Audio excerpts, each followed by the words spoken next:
going on? Jayson Rodriguez, MTV News, 1515 Boys. You may know me as J-Rod, JR Ryder, the Fresh Prince of D-Ware, BK all day, stand up. You dig? What up? That's what I love about people from Brooklyn. Always have to rep that they're from Brooklyn. I'm a transplant, but Brooklyn showed me mad love, man. It's in my heart. Oh, nice. It's just something you always got to do. If you live there, you know it. You know what I mean? I can't explain it to you. You just got to be there. One word to describe Jayson Rodriguez. That's a good question. One word: informed. Like it. I like it. That was my curveball a little bit. So tell us how you got started in the whole journalism game. Well, I went to school. I'm originally from Delaware. I went to University of Delaware. I majored in English. Another University of Delaware alum, Chuck Creekmur, one of the co-founders of Allhiphop.com, he went there a little bit before me. I won't say how much before me because he doesn't like to talk numbers. But he went there before me. I graduated, and everybody was telling me when I was a student to reach out to him. And at the time, I didn't really understand networking. So when people were like, reach out to him, I was like, yeah, I'm gonna do that.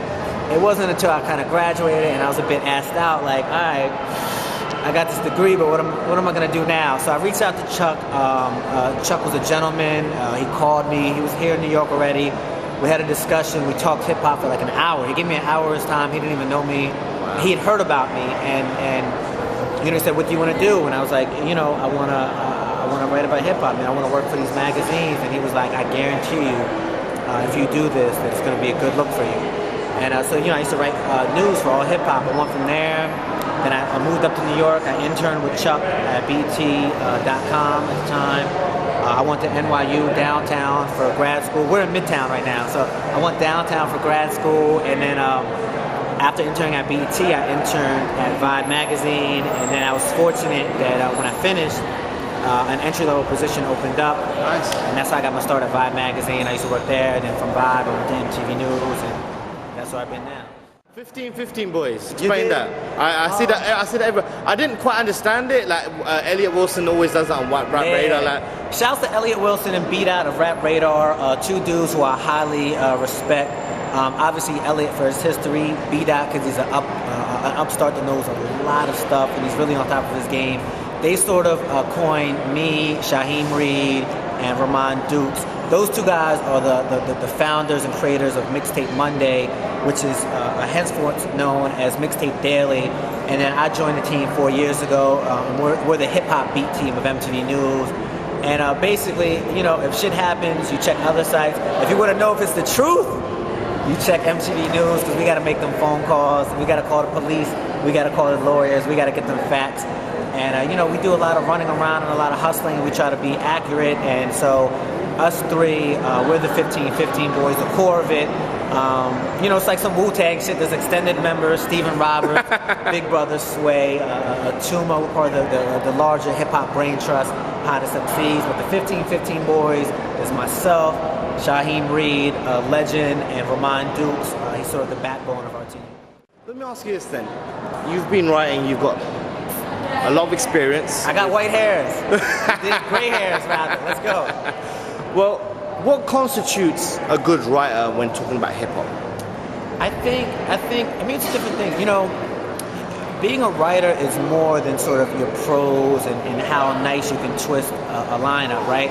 It's like the difference between like a punchline rapper and somebody who can make songs, right? Anybody could say something like, the expectations for Drake's album was higher than Amy Winehouse on a Saturday night. That's an easy one-off, punchline you can add. But sort of, I think what makes a good writer is sort of their perspective, and somebody who knows the culture, knows the history, knows how to base decisions off of what happened in the past and what they can mean for the future, and basically to contextualize things. You know what I mean? Like, you want to know. If I'm reporting on news, I don't want to just report on it. I want to tell you why it's important and what it means. And I think, whether it's myself writing that for news or somebody like Bonsu Thompson at XXL writing a feature, it's the same way. You want to frame an argument. And I think a good hip-hop writer, they have a command of the language, the English prose, but they also are very informed of the culture. and they can marry those two things together to sort of inform the reader and carry on the conversation that we have every day, being a part of the culture in hip hop, the community.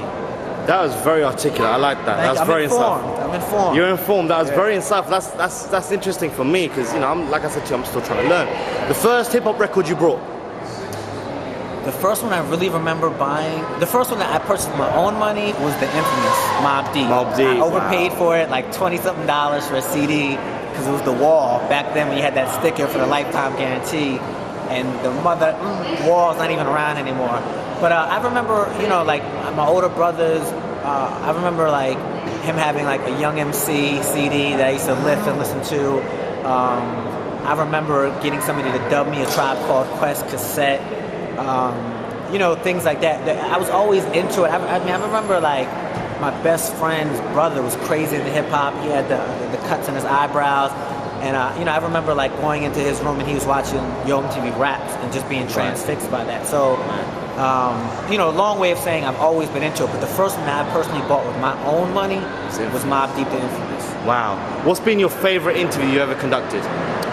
My favorite interview I conducted. I guess without a doubt, it's Jay-Z. I've only interviewed Jay-Z once in my career. It was supposed to be for 20 minutes. It was like the day before Thanksgiving, 2007, and I ended up stretching it to an hour and a half. Wow. And we ended up making like brand spanking lyrics week out of it back when we had TRL. Yeah.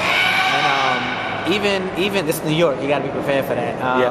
I'm never shaken though, you know what I'm saying? Always stirred. No, to be honest, even to this day on MTV.com, we've only ran about 5 minutes of the interview. I have the DVD, so one of these days I'm gonna find a way, whether it's on my own blog or I'm gonna try and kick off like some like From the Vault series with MTV News, where we can go and revisit things. Because it was interesting. I mean, because it was about lyrics, it was really about his craft, and he was talking about putting records together, being matched up and collaborating with people. It was. I prefaced it to him this show I had watched called like Sports Science, where they really talk about the science of making a cut if you're a wide receiver, right? Or the projection of a jump shot. And I was like, I imagine this interview is going to be like that. Wow. And he was like, this is going to be like that, and I'm like, I'm gonna make it as close as I can to that. So I like to think that he enjoyed it, and that's why he gave me over an extra hour's amount of time. And even now, I haven't interviewed him since, but we have a rapport just based off that interview. I actually saw him last week for my birthday. Happy birthday. This is me name dropping. But I saw him last week for my birthday, and he gave me a birthday shout out. So I think that was sort of my most rewarding interview that I've ever had.